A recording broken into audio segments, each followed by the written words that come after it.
तमाम देखने और सुनने वालों को खुशामदीद।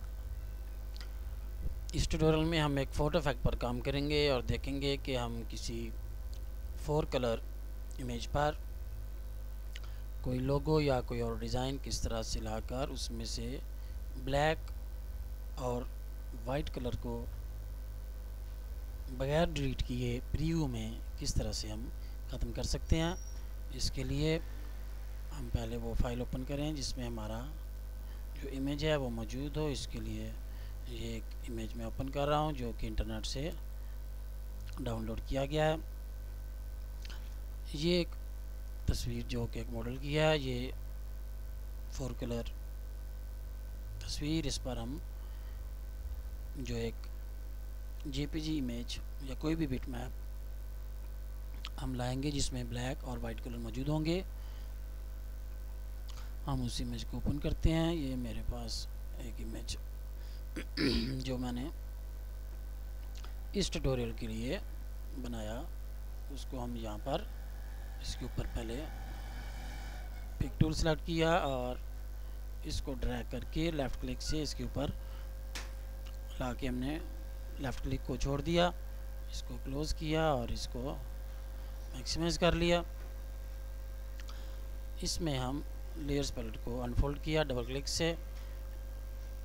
ये लोगो जो इस वक्त इस इमेज पर मैं लेके आया हूँ, मैं चाहता हूँ कि इसमें से ये जो वाइट कलर का पोर्शन है ये मुझे चाहिए और ब्लैक कलर वाला पोर्शन जो है मैं उसको, वैसे तो मैजिक वॉन्ड टूल से भी इसको डिलीट किया जा सकता है, लेकिन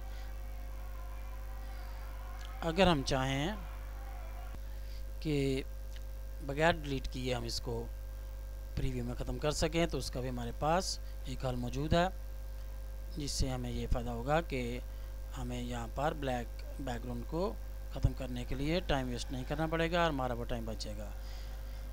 नीचे हमारा इमेज उसकी लेयर और ऊपर हमारा ये वाला लोगो वाला जो हिस्सा है इसकी लेयर मौजूद है। इस लेयर को सिलेक्ट रखते हुए हमने क्या करना है कि हम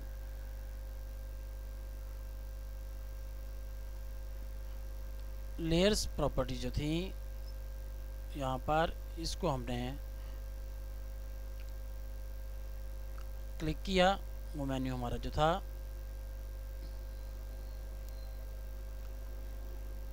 वो ओपन हुआ और उसको हमने दोबारा क्लिक किया तो वो क्लोज़ हो गया। अब हमारे पास इसकी सिलेक्शन मौजूद है जो कि इस टाइम नॉर्मल कंडीशन में है डिफ़ॉल्ट बाय डिफ़ॉल्ट। अब हम कीबोर्ड से एरो की से इसको एक एक करके नीचे को क्लिक करते जाएंगे तो इस तरफ आप देखते रहें कि उसका रिज़ल्ट यहाँ पर आ रहा है। और ये देखें कि जैसे हमने उसको लाइटन किया, यहाँ पर वो लाइटन की जो प्रॉपर्टी है वो सिलेक्ट हुई, तो हमारा जो इमेज था ऊपर वाली लेयर का उसमें से जो ब्लैक बैकग्राउंड का एरिया था वो ऑटोमेटिक यहाँ से प्रीव्यू में हमें वो नज़र नहीं आ रहा, हालांकि वो अपनी जगह पर मौजूद है। सिर्फ प्रॉपर्टी जो हमने लेयर की चेंज किया उसकी वजह से हमें ये प्रीव्यू हासिल हो गया कि जो ब्लैक एरिया था वो तमाम का तमाम इसमें प्रीव्यू में वो रिमूव हो गया और हमारे पास हमारा जो वाइट पोर्शन था लोगों का वो हमारे पास मौजूद है। इसको हम जहाँ भी अब चाहें सेट कर सकते हैं और उसको इस्तेमाल में ला सकते हैं। लाइटन हमने इस लेयर को किया तो ये हमारे पास इफेक्ट आ गया।